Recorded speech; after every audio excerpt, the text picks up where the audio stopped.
Welcome back to Startup Health Now, the podcast where we celebrate the entrepreneurs and the innovators who are transforming health. I'm your host, Logan Plaster. If you're anywhere within the orbit of health tech and digital health, you'll be familiar with the term food as medicine. It's become a buzz phrase, and there was a whole food as medicine pavilion at HLTH in Las Vegas last year. If that phrase isn't as familiar to you, then I'm sure the concepts behind it are obvious enough. It's the idea that when it comes to the biggest diseases in the world, the chronic diseases that are the greatest causes of death everywhere, what we eat matters even more than the medications we take. Nutrition isn't just about sustenance or weight loss, it's about fighting disease. And bonus, when we treat food as medicine, not only can we lower the cost of medical care, but we do so through something that brings us together as humans. Eating a meal isn't the same as taking a pill. It creates community and belonging, which, as it turns out, are also needed for health and thriving. My guest today, Richard Bennett, CEO and co-founder of Epicured, knows this topic well. In fact, he's a standard bearer for the entire food as medicine movement. With Epicured, Bennett and his team deliver medically tailored meals to people's homes. You plug into their website what health conditions you have, and they serve up meal plans that have been designed by a team of nutritionists and Michelin-starred chefs. I wanted to get Rich on the phone for this update because they've made a big move recently. They're working directly with Medicaid populations in New York State, which means they're opening up access to their product to a lot more people, and to a population who might not have been able to afford it previously. I also wanted to hear about Rich's involvement in Startup Health's recently launched Food as Medicine Moonshot Community. Well, I find my fellow entrepreneurs to be just so inspiring, and the idea that Startup Health is creating this forum around food as medicine, I just was so excited by it. Epicured is one of the exciting growth stories in digital health today, and they are at a fascinating inflection point. In our interview, Rich covers their recent fundraise and how they're going to scale up production at their healing food production facilities. It's an exciting moment for the food as medicine movement. Let's get into the conversation. Richard Bennett, CEO and co-founder of Epicured, thanks for joining me as always. Logan, it's always good to be with you. Thanks for taking the time. So we're talking a lot at Startup Health about the idea of food as medicine. Recently at Vive and at HLTH, there were entire pavilions dedicated to this idea of food as medicine. It's not a new idea, but it's certainly something that we're spending a lot of time talking about. And we just launched the Startup Health Food as Medicine Moonshot, which you're a part of. So I want to just start with this idea that you are really actually doing this work, where you're trying to conceptualize what it means for food to be medicine. It feels like what you've built at Epicured is at ground zero. So just break it down for us, what you've designed, what you're building, and kind of give us a sense of where you're at in the evolution of the business. Absolutely. Well, it's really an exciting time for food as medicine, which means it's an exciting time in healthcare and for individuals to really get healthier again in the United States. For us at Epicured, we've been building Epicured for 9 years, so we're not new to this market. And we've been working and doing our part to really enforce the importance of the role of food as medicine, registered dietitians, nutritionists, chefs, and how we can help people live healthier lives and really think more around whole person care. And if you go back to the inception of Epicured, I mean, we started talking about Epicured in 2006. We founded it finally in 2016. And we've been building the company from a local brand to now a national brand. And we actually have our first international project that we're launching too. So we'll be global before you know it. But if you keep it contained to the United States and where clinical mindsets are, payer mindsets, consumer mindsets, they're all aligned on the benefit and the role of food as medicine to really tackle some of our biggest problems. So let's break down the actual product then. We've talked about the theme. So how do you use food as medicine, and what's sort of broken about the way you see how this has been handled over the last couple of decades? Well, I mean, if you really go back to the root cause, what's been broken is in a post-industrialized society in the United States, you had healthcare and food, the two industries, right, totally divorced from each other and almost working at odds. Healthcare didn't understand food, and food didn't understand healthcare. food was calibrated after the world wars around feeding the most people with the cheapest calories. And it was about avoiding famine. But the way we approached that in food actually triggered a tremendous amount of chronic disease burden in the societies that were using that methodology. And while healthcare focused on longevity of life generally and extending life expectancy and using pharmaceuticals and acute care interventions, that allowed kind of chronic disease to really become a problem. And for a long time, healthcare didn't know how to handle that. We had a real fee for service model. Value-based care wasn't a thing. Doctors weren't trained in nutrition. So you had this context, this petri dish for a perfect storm, which is now completely changed in people's mindset. And people are making real structural changes in the industry to make it more accessible. At Epicured, we started the company focused on digestive disorders, where we made medically tailored meals for people who had Crohn's, colitis, SIBO, celiac disease. And our go-to-market strategy was B to B to C, where we would go to physicians who would prescribe Epicured to their patients. The patients would become consumers and they would go to epicured.com and they would buy and pay for Epicured on their own dime. Mm. And we know that that's a good model because it demonstrated the quality of our product, that people wanted it. It was our foundation point to show that we could pull this off. But the big problem is it's not accessible. I think we make a very fair and produce a fair price point, right? Even these days with inflation, our price points comp to McDonald's and Chipotle dining experiences. But that's not how you can get to a Medicaid population or someone who's food insecure. And so how do we look at that, knowing that those populations have an undue burden of chronic disease and also drive a disproportionate amount of cost into the system? So that structural change is really where we've been focused on and made a lot of progress just in the last year.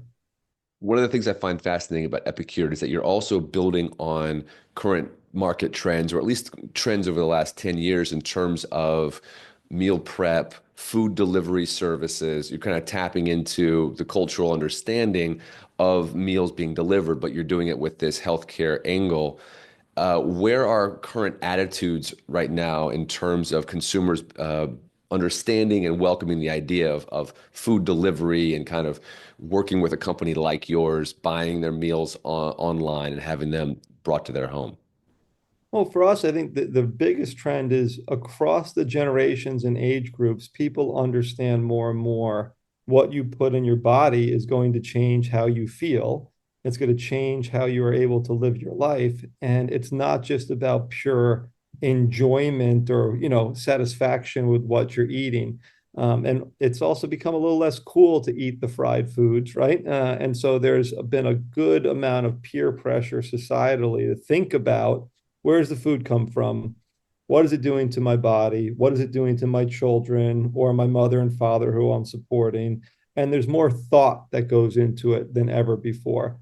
And therefore, people are willing to spend their time and dollars differently to get a different outcome because they've seen that the outcomes have been pretty poor. And people are beginning to correlate that the outcomes being poor tie in with the daily decisions of what you're putting into your body. So getting back to this idea of selling into Medicaid and um, changing the payment structure, what are the kinds of validation points that are necessary to make a sale like that?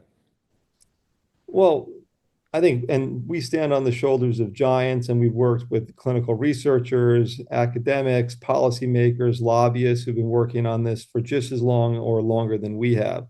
But the concept is that it needs to be covered and reimbursable. And that's what we've finally hit. For us, we signed our first reimbursable contract in December of 2023. And so we've been implementing that in 2024. And then we signed four Medicaid contracts in Q4 of last year that we're implementing now.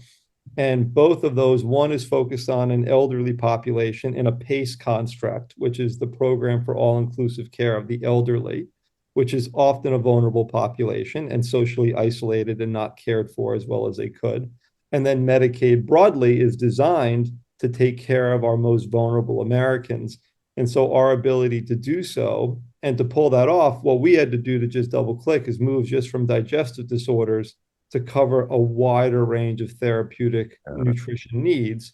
So we cover cardiovascular disease, renal disease, pre and post pregnancy, maternity.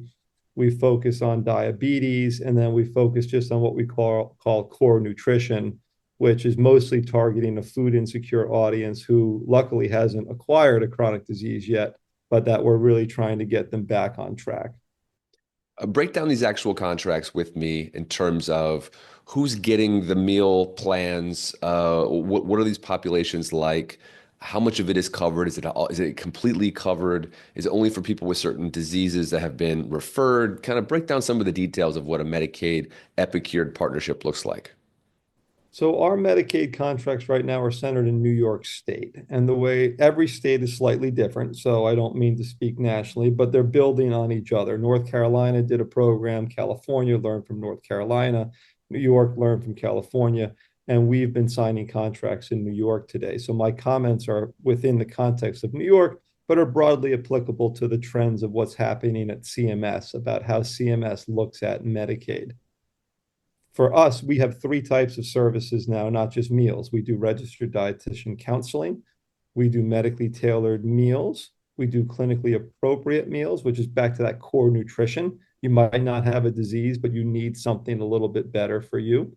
And then we do produce and pantry boxes. And kind of what happens is we assess and work with our Medicaid partners on who needs what, right? And are you able to cook? Can you stand up? Have you had a total knee, two knees done? Do you have a hip? Can you have walk with a walker? These are certain things that we look at the social factors and the clinical factors to prescribe you the right program under the Medicaid reimbursement. And no matter what route you take, though we get you covered for 6 months of meals minimum, 21 meals a week equivalent in ingredients or in actual meals. And then depending upon your status at the 6 month mark, you're able to be reauthorized twice. So we could be working with our patients, our members for 18 months. So this is the most longitudinal intervention with nutrition ever in CMS, Medicare, and Medicaid. And we're really proud to have been selected as a leading partner to bring this to life. Okay, in terms of the sort of killer statistics that make this possible in a contract like this, do you have to prove to them that you're going to save them money in the long term? It's better if you're healthier now, you're going to save these unnecessary ER visits, et cetera, or you're doing it because everyone in the partnership knows this is the right thing to do, and this is going to make people healthier, full stop, and let's just start the program and then study it afterwards.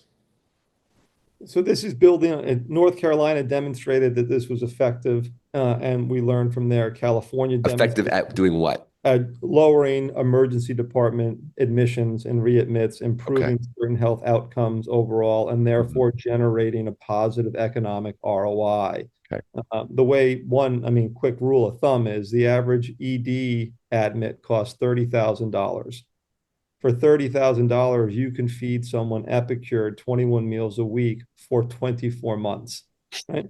And if you start to look at that cohort, right, as an actuary or, at an insurance company, especially if we're hotspotting with the most vulnerable and working and activating and engaging members who are most at risk, that ROI turns around really quickly. And so we've already learned that in the industry. So in New York, we want to re-demonstrate that. We want to measure that always, but that's already been proven to generate a positive economic outcome for the system while also generating a positive personal outcome for the member with their health and quality of experience. Hey, a quick plug about Startup Health before we get to the second half of this interview. We have been organizing mission-aligned networks called Health Moonshot Communities in order to level up the world's most ambitious healthcare entrepreneurs.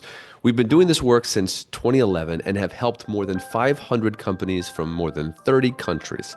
Membership in Startup Health is open exclusively to founders and CEOs in health tech, biotech, and life sciences who are dedicated to solving the biggest health challenges of our time.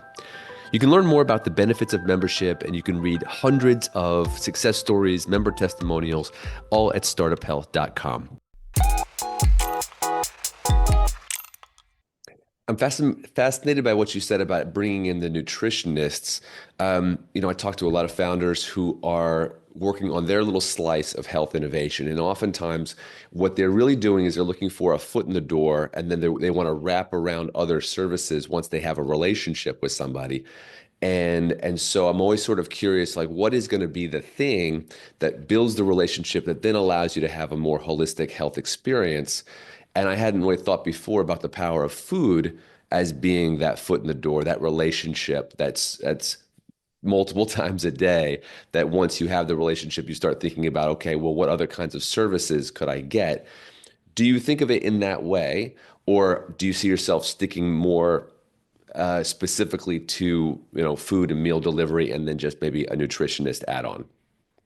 No, I think you've gotten to a big point. Your listeners and readers I know a lot about healthcare, so it'll resonate. The trust is unbelievably important in healthcare, and our ability to build trust through filling a care gap in nutrition allows us to open up a dialogue around transportation or around housing or around economic insecurity for the need of a job, right? And so all of these tie into your social determinants of health, but you can't really build the trust on housing, transportation. The best benefit to lead with is around nutrition. And so we use our 21 meals a week as 21 touch points. And then we make sure that while we're engaging them with the delivery confirmation, oh, look what you're getting next week, Logan, with your meals. Oh, you met with our registered dietitian. We have a whole concierge team in our call center. And so we now have a relationship with Logan that the insurance companies or even the physicians don't have, that we can then use to say, great, Logan, I hear you've offered to me, right, that you love the food, but you're having a hard time getting to your next doctor's visit. Let me navigate you to our transportation partner.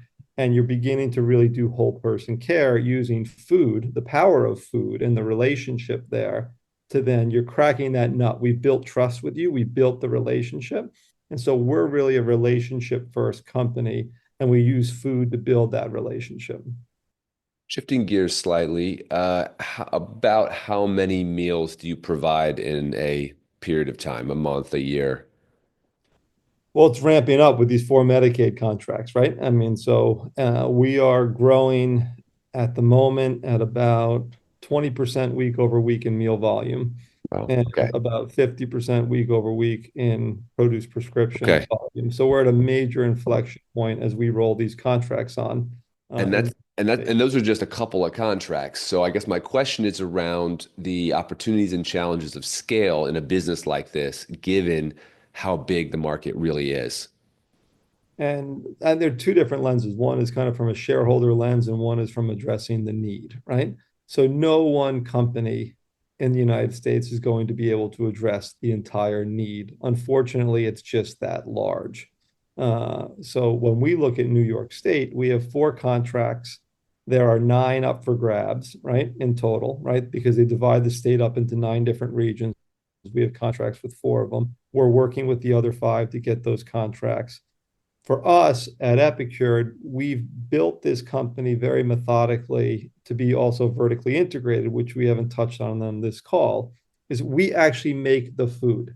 Yeah. And I remind folks, when people look at food as medicine companies out there, almost none of them make the food. They outsource the food to a co-manufacturer or a co-packer or someone else. So our ability, so we built a healing foods facility in an opportunity zone where we generate 70 jobs and growing for economically insecure people in that community. We bring in Michelin starred chefs, registered dietitians, operations, supply chain folks.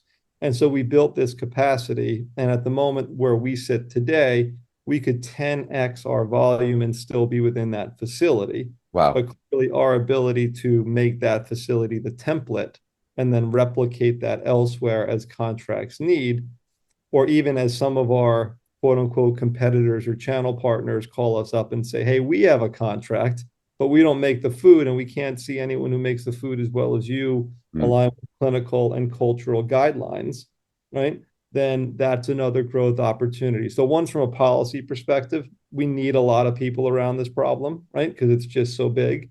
And then from a shareholder perspective, right, our ability to scale and grow is really unique, and we have a great position in that market. In terms of your growth strategy, are you going to go all in on this Medicaid population, or will you continue to? I mean, there's millions of folks just on the internet who would benefit from, a meal plan from Epicured. I've tried it. I love it. I mean, your market is huge, even outside of Medicaid. So, are you going to focus in on the one, or is it an all of the above approach? No, it's an all the above approach. I mean, that's part of where we built up this process so that we could take care of as many people as possible. So we have our self-pay business that it will continue on self-pay right now. You can't access our diabetic or renal menus. We've only developed that for Medicaid.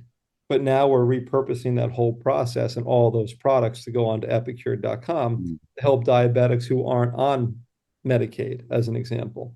And I think that's important for us to really take a beat on for a second. At Epicured, we have one standard of care. Whether you're on Medicaid or you're paying for it with an Amex Platinum card, you are getting the exact same product from the exact same facility, and everyone will eat the same quality food. And what we're doing is creating this virtuous process. And we've been talking with Medicare Advantage plans, and other things. And well, to be a Blue Cross Blue Shield member, you might get a rate at Epicured, right? That's way lower than just a self-pay rate, but you, Blue Cross Blue Shield, won't need to pay for it, right? As an example. So the insurance companies are really interested about how do I intervene, but I also don't think insurance companies should pay for food forever. So how do you off-ramp people in the right way to get them to be self-sustaining? I think that's where our self-pay business and our enterprise, our contract business is very virtuous. And that ties into also we'll be launching FSA and HSA eligibility so people can use different types of dollars, flex card access. There's billions and billions going on to flex cards. So it's very cool and how I think we're approaching it. It seems to me that one of your moats in this building, in this company, is that it's a complex business that you're describing. And so I'm curious, what are one or two things that from your past before Epicured that kind of feed into this work and make it possible for you and the team to accomplish something at this scale? Well, we have a great team. I mean, first and foremost, we've been able to recruit the best and brightest, from culinary to clinical to supply chain management to operations. So the most important thing I do is to pick the right players to bring into the company and keep them there. And our goal is to absorb the complexity for our members, our customers, our patients, so that they can handle the challenges that they're facing, right, around their disease state or around their economic challenges, and that they can return to the joy of eating. Mm. For me, I mean, my background was in Northwell, in supply chain management, revenue cycle management, hospital administration. And then I founded the venture fund and we built consumer health and wellness businesses. So I've always loved this intersection of a consumer mindset and a patient mindset, right? And now for me, I've always been on the healthcare side, but now I get to look at the culinary side and the clinical side and how we bring them together.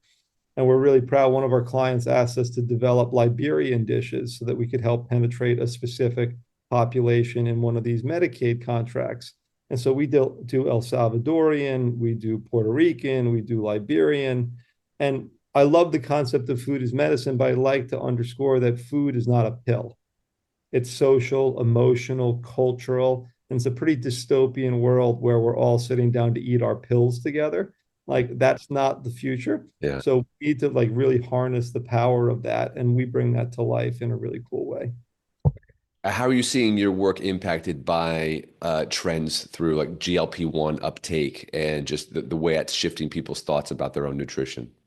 Well, obesity as a condition and clinical weight management is really something we've not been involved in up until this year. Unfortunately, weight management and the diet industry in the United States, 95% of diets end up in weight gain and worse health outcomes. And so have some really good partners that we haven't announced yet, where we're going to be rolling out a clinical weight management line that also wraps around and thinks about GLP-1s. But I've been very cautious there so that we do it the right way because we've always been evidence-based. science focused, and not chasing fads. Now, GLP-1s are no fad, but our approach to it, I really wanted to be conscientious about how we would go to market around weight overall. And so more to come on that topic. Well, you said you're growing rapidly in terms of the number of meals you're making. You've got these new Medicaid contracts. What are you most excited about coming out over the next 6 to 12 months? What should we be looking forward to? What we like to see is the testimonials coming out of our Medicaid community right now, and how they're feeling and how grateful they are, and just how wonderful they are to be with. So that's what we're most excited about, is really investing in those communities around New York State, and building those relationships. And we're learning a ton and creating that feedback loop, because we're very proud of the product we have today, but everything could always be better. And that's where we're really focused for the next 12 months, is on that particular journey. Do any of those testimonials just come to mind, ones that have stuck with you? Great food, great service, thank you, right? Is the general gist of it. And it's really, really powerful. That's great. That's great. Well, I love what you're doing, Rich. The food side is one thing, but then these healing food centers where you're actually, vertically integrating is so fascinating. I didn't know that you were at the place where you could 10x capacity at these centers. And so in terms of scale, that's really interesting to see your ability to meet the needs of these Medicaid populations and then some.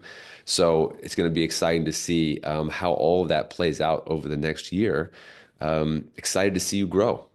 Well, we're really grateful to everyone who's been involved on the journey. It has not always been an easy journey. So to my fellow entrepreneurs out there, stick with it. And if there's anything we can do to help or collaborate, we have an open door policy and a big tent policy at Epicured. So would love to keep collaborating. Speaking of fellow entrepreneurs, I know you're a member of our new initiative, the Food is Medicine Health Moonshot Community. Just maybe you could share a word about why it's important to collaborate with folks who have this similar passion, as everyone's sort of working out their piece of the puzzle. Well, I find my fellow entrepreneurs to be just so inspiring and so reinforcing to what we do every day. And the idea that Startup Health is creating this forum around food as medicine, I just was so excited by it, because my relationship with Startup Health has been so reinforcing and encouraging over the years of what can be hard days, right, as an entrepreneur when you build something from scratch. And the idea that we can work together, whether on the technology side, on the healthcare services side, on the culinary side, on the activation and engagement with the members side, I think I've just learned a tremendous amount. And the power of that group is something I'm excited to be a part of. I will contribute whatever I can. But I always walk away feeling like I'm taking more than I'm giving, which is a blessing. Mm-hmm. Yeah, awesome, Rich. Well, thank you for taking the time and giving us this update. Hey, Logan, thanks for having me. Always good to see you. You too. All right, be well. Thanks for listening to Startup Health Now. We'll be back again with another episode next week.